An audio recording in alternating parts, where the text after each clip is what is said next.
Magandang araw sa iyo aking mahal na kaibigan at miyembro ng ating lumalaking pamilya rito.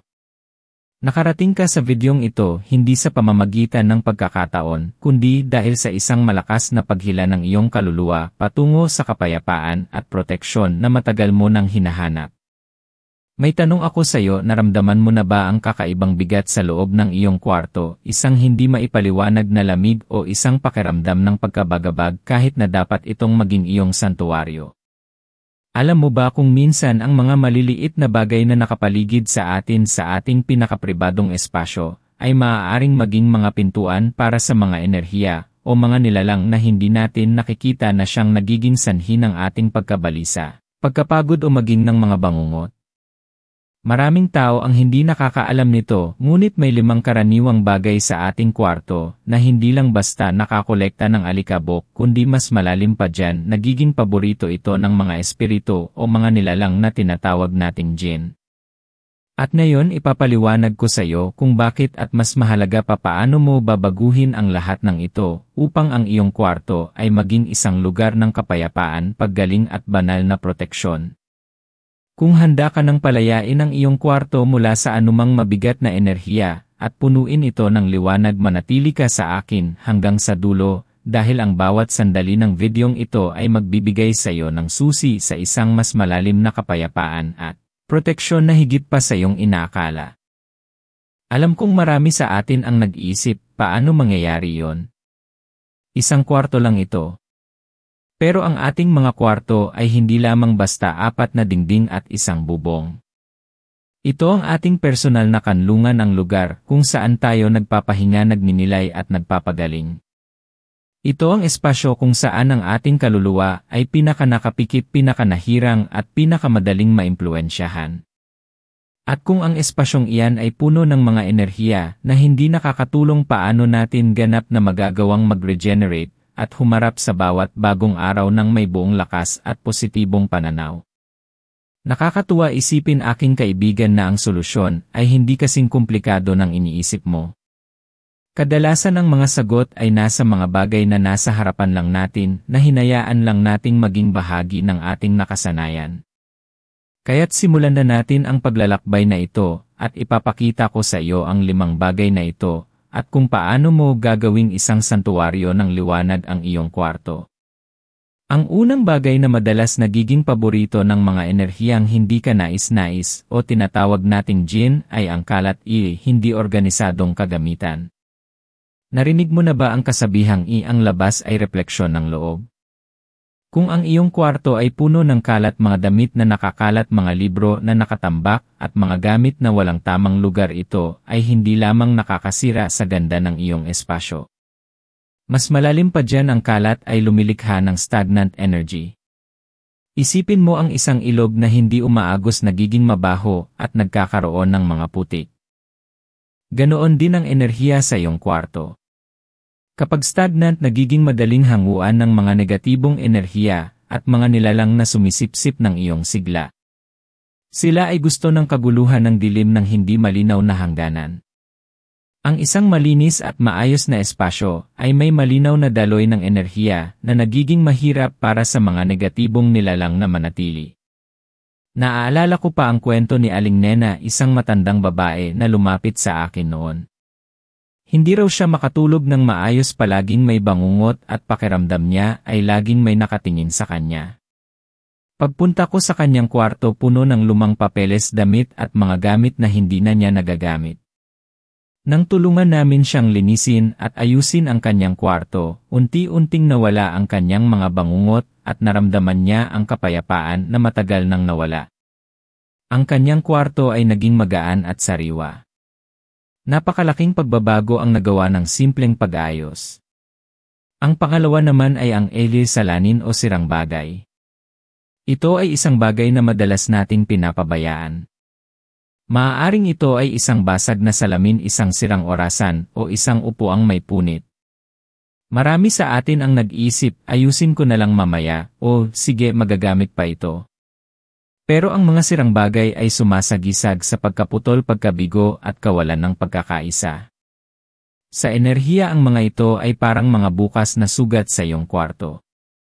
Kung ang mga bagay sa iyong kwarto ay sirang-sira o kulang, nagpapadala ito ng mensahe sa universo at sa mga espiritu na may kakulangan sa iyong buhay na may sira sa iyong kapayapaan. Ang mga jinn o mga negatibong enerhiya ay nabubuhay sa mga enerhiya ng kakulangan at sira. Sila ay parang mga lamok na naakit sa tubig na nakatambak. Kaya't ang pagtatapon o pag-aayos ng mga sirang bagay ay hindi lamang tungkol sa aesthetic. Ito ay tungkol sa pagpapagaling ng enerhiya sa iyong espasyo, pagpapakita ng respeto sa iyong sarili, at paggawa ng deklarasyon sa universo na ikaw ay karapat-dapat sa buo at gumaganang mga bagay. Ibig sabihin ikaw ay buo at hindi kailangan ng anumang pagkabigo sa iyong buhay. Isipin mo ito na isang paraan upang ideklara ang iyong pagnanais para sa kaganapan at kaligayahan sa iyong buhay. Pangatlo, at ito ay mahalaga, ay ang larawan ng malulungkot na alaala o nakakatakot na imahen. Marami sa atin ang naglalagay ng mga larawan sa kwarto na nagpapaalala sa atin ng mga nakaraang sakit, mga taong nawala na nagdulot ng labis na kalungkutan, o mga imahen na sa totoo lang ay nagdudulot ng takot o bigat. Maaaring ito ay isang painting na may madilim na tema, isang litrato ng yumaong mahal sa buhay na nagpapaalala ng lungkot sa halip na pagdiriwang ng buhay, o kahit isang dekorasyon na may malalim na koneksyon sa isang trahedya. Tandaan, aking kaibigan, ang iyong kwarto ay ang lugar kung saan ka nagre-relax at nagpapahinga. Kung ang iyong paningin ay laging nakakakita ng mga bagay na nagdudulot ng negatibong damdamin, paano ka makakaramdam ng kapayapaan? Ang mga jinn at mga negatibong nilalang ay gustong-gusto ang mga mabigat na damdamin tulad ng lungkot, takot at pag-aalala. Sila ay parang mga anino na sumusunod sa dilim. Ang paglalagay ng mga larawan na nagbibigay sa iyo ng kagalakan, pag-asa at pagmamahal ay nagbabago sa enerhiya ng iyong kwarto. Piliin ang mga larawan na nagpapaalala sa iyo ng magagandang sandali ng pag-ibig, ng pamilya, ng kaligayahan. Gawin mong isang gallery ng pag-asa at inspirasyon ang iyong kwarto. Ang espasyong iyon ay para sa iyong paggaling at hindi para sa pagpapalala ng sakit na matagal mo nang pinagdaanan. Ngayon, bago tayo dumako sa pang-apat at pang-limang bagay, gusto kong malaman mo na hindi ka nag-iisa sa pagharap sa mga ganitong hamon. Marami sa atin ang hindi nakakaalam ng mga prinsipyong ito. Kaya't kung ang mga sinasabi ko ay gumagawa ng resonansya sa iyong puso, kung nararamdaman mo ang katotohanan ng bawat salita, ibahagi mo sa akin sa mga komento. Sabihin mo kung saan ka nanonood at kung anong pakiramdam ang idinudulot nito sa iyo. Ang iyong interaksyon ay mahalaga sa akin at nakakatulong sa atin na maging isang mas malakas na komunidad na nagtutulungan tungo sa pagbabago. Ang bawat kwento ninyo ay nagbibigay inspirasyon sa iba at nagpapatunay na hindi tayo nag-iisa sa ating paglalakbay. Ang pang-apat na bagay na dapat mong suriin sa iyong kwarto ay ang salamin na nakaharap ay kama. Ito ay isang karaniwang pagkakamali sa disenyo ng kwarto na may malalim na implikasyon sa enerhiya. Sa maraming kultura at paniniwala, ang salamin na direktang nakaharap sa kama ay pinaniniwala ang lumilikha ng mga enerhiyang hindi ka nais-nais. Ang salamin ay sumasalamin hindi lamang sa ating pisikal na imahe, kundi pati na rin sa enerhiya. Kapag ikaw ay natutulog, ang iyong kaluluwa ay nasa pinakamahinang estado, mas bukas sa mga enerhiyang nakapaligid. Kung may salamin na nakaharap sa iyo, ito ay maaaring magdulot ng restless sleep, bangungot o pakiramdam na may kasama kang iba sa kwarto. Sa Feng Shui, sinasabi na dinodoble nito ang enerhiya, mabuti man o masama. Kung may tensyon sa loob ng kwarto, didoblehin ito. Kung may presensya ng jinn, mas lalo itong magiging malakas. Kaya't kung may salamin ka na nakaharap sa kama, subukang ilipat ito sa ibang posisyon, kung saan hindi direktang makikita ang iyong sarili habang natutulog. Kung hindi ito posible, maaari mo itong takpan ng tela o kurtina tuwing gabi. Ito ay isang simpleng pagbabago na may malaking epekto sa kalidad ng iyong pahinga at sa proteksyon ng iyong espasyo. Narinig ko na ang napakaraming kwento ng mga tao na nagkaroon ng mas mahimbing na tulog at mas payapang pakiramdam matapos nilang ilipat o takpan ang kanilang mga salamin.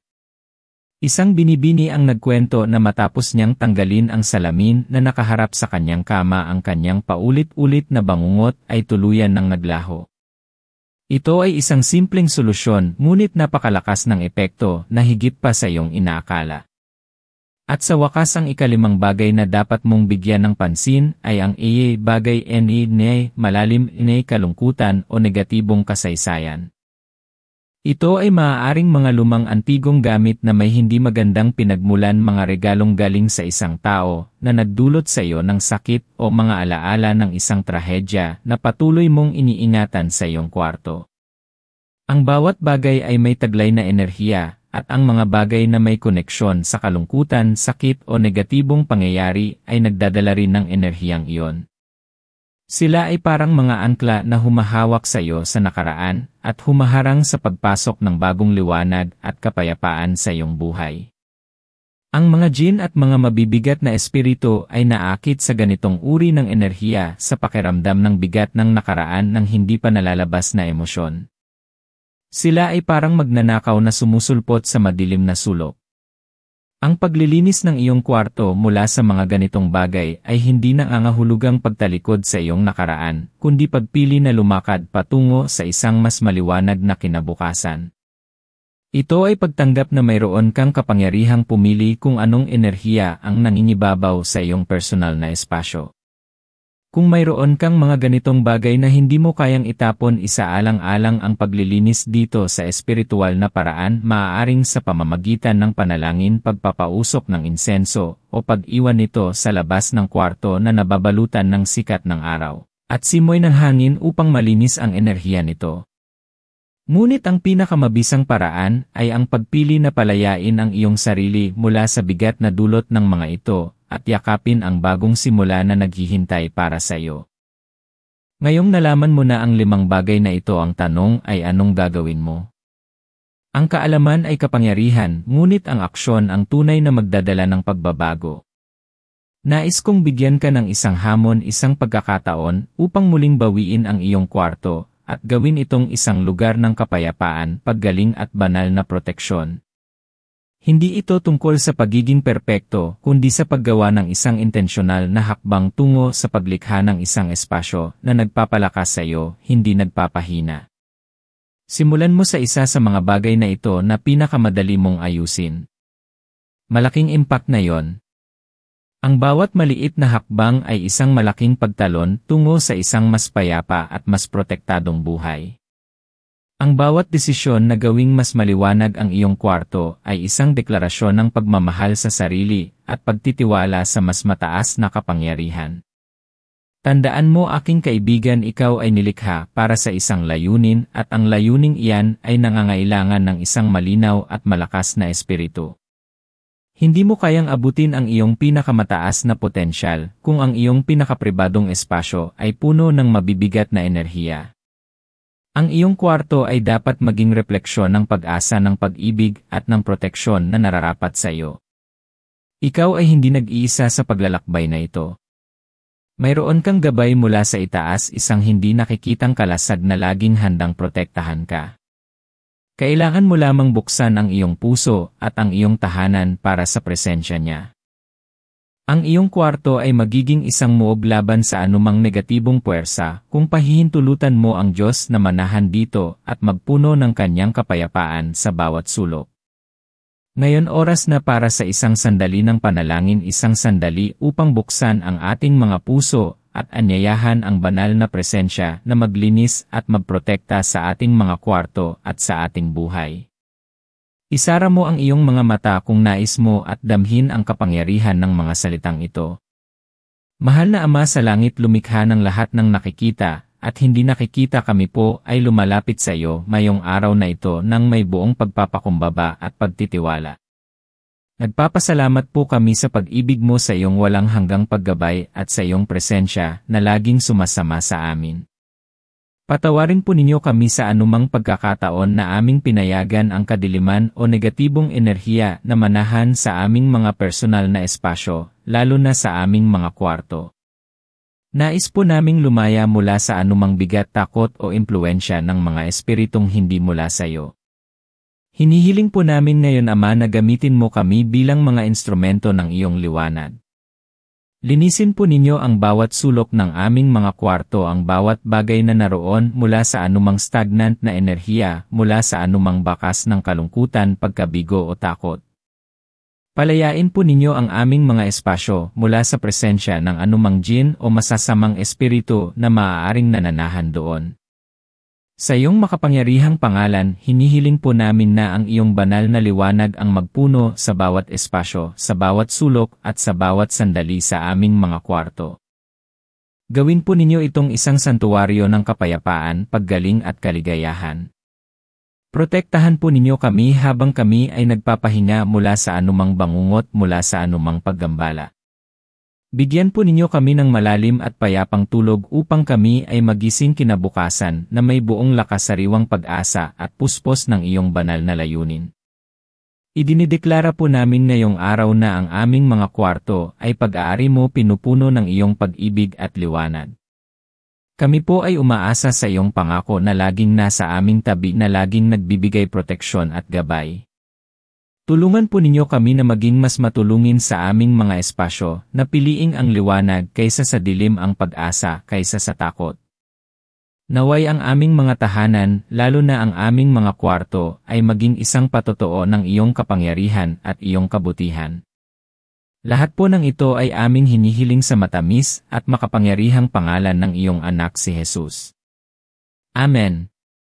Aking mga minamahal, tandaan na ang kapangyarihang magbago ay nasa loob mo. Ang bawat araw ay isang bagong simula, isang pagkakataon upang bumuo ng isang buhay na puno ng liwanag at kapayapaan. Ang iyong kwarto ay ang iyong personal na kanlungan at may kapangyarihan kang gawin itong isang lugar na nagpapalakas sa iyong kaluluwa. Huwag kang matakot na palayain ang mga bagay na hindi na naglilingkod sa iyo, at huwag kang mag-atubiling punan ang iyong espasyo ng mga bagay na nagbibigay inspirasyon at nagpapalakas sa iyong pananampalataya. Ikaw ay espesyal, mahalaga at nararapat sa isang buhay na puno ng kagalakan at proteksyon. Kung ang mensaheng ito ay nakatulong sa iyo at nakapukaw ng pag-asa sa iyong puso, huwag kalimutang i-like ang videong ito at mag-subscribe sa aming channel.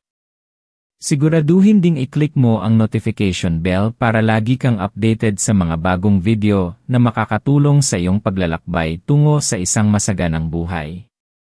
Ito ay hindi lamang tungkol sa akin o sa channel na ito ay tungkol sa ating lumalaking komunidad na nagtutulungan para sa mas malalim na pagbabago. At kung gusto mong malaman ang mas marami pang paraan upang linisin ang enerhiya ng iyong tahanan, panoorin ang aming susunod na video na lalabas sa screen ngayon, kung saan tatalakayin natin ang mga simpleng ritual upang panatilihing sagrado ang buong tahanan mo. Hanggang sa muli, manatiling maliwanag at mapayapa aking kaibigan. Mahal na mahal ko kayo.